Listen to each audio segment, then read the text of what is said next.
Hello guys, আপনারা কেমন আছেন? আজকে ঠান্ডার দিন, দেখেন সবাই কিভাবে পাই টিপাটিপি করছে। এই যে দেখেন আরেকজন হাই বলছে। আজকে ঠান্ডার দিন খিচুড়ি পার্টি হলে ভালো হয়। দেখি আমরা আজকে দুপুরবেলা কি দিয়ে লাঞ্চ করতে পারি। যদি খিচুড়ি হয় তাহলে তো ভালো। কি বলেন কাজী সাহেব?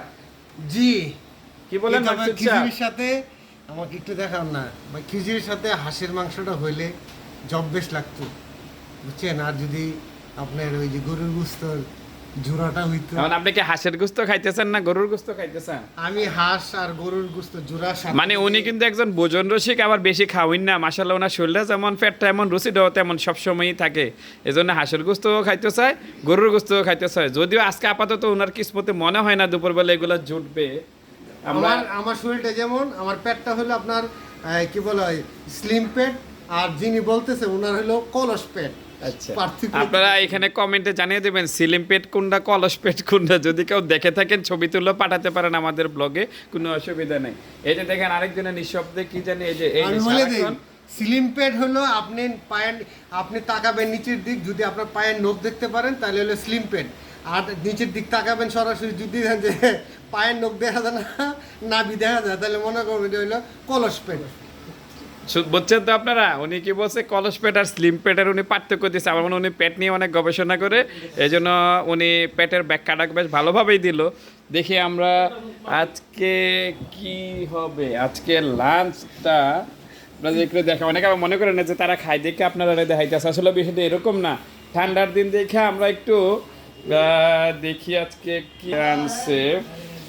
এই যে কি এনেছে আজকে লাঞ্চ, আমরা ঠান্ডার দিন আজকে কি দিয়ে লাঞ্চ করব দেখি। এই যে ওয়ান টাইম প্যাকে করে আনছে, হলুদ রঙের দেখা যাচ্ছে, মনে হচ্ছে খিচুড়িই হবে, বোনা খিচুড়ি। অবশ্য আজকে ঠান্ডার দিনে একটু খিচুড়িটা ভালোই লাগবে।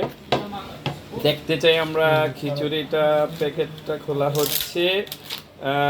খিচুড়ি, ওয়াও, কালারটা কিন্তু খুব চমৎকার। দেখেন চিকন চাল, মনে হচ্ছে যে পোলার চাল দিয়ে করছে। কিন্তু এই যে ডিম খিচুড়ি, অবশ্য আজকে একটু দুপুরবেলা তো আমরা বাসা থেকে খাবার নিয়ে আসি, কিন্তু আজকে ঠান্ডার দিন হওয়াতে বাইরে থেকে, কারণ ডিম খাওয়াটাই নিরাপদ। আসলে গোস্ত খাবেন বা আজকাল যা দেখা যাচ্ছে হোটেলগুলোতে খিচুড়ির সাথে যেই গোস্তটা দেয়, এটার মান নিয়ে অনেক প্রশ্ন আছে।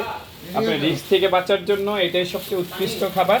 ডিম খিচুড়ি বেশ গরম গরম, খিচুড়িটা কিন্তু ঝরঝরে দেখা যাচ্ছে। খিচুড়িটা কিন্তু ঝরঝরে, ডিম দিয়ে খিচুড়ি। দেখি আমরা আজকে স্বাদটা কেমন, দেখি উনি খাচ্ছে। উনি স্বাদ কি বলে, গ্রেড কত দেয়, কি কি বুঝতেছেন স্বাদটা কেমন?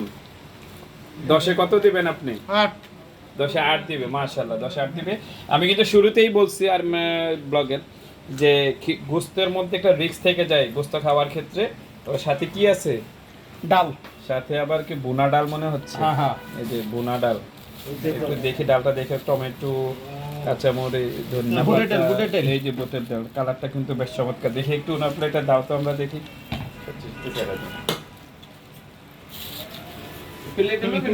ভাই শরম পাইছি, না না না, এটা তুই বুটের ডাল না, অবশ্য রুটি দিয়ে খাইলেও ভালো হইতো। ডালটা খুব চমৎকার আছে। মাকসাব না শুরু করেন।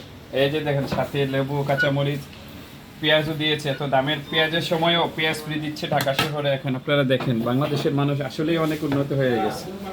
আমরা খাবারের সেফটি পর্যায়ের জন্য কিন্তু গোস্তের খিচুড়িটা খাইনি, কারণ গোস্তের মান নিয়ে অনেক কষ্ট থাকে।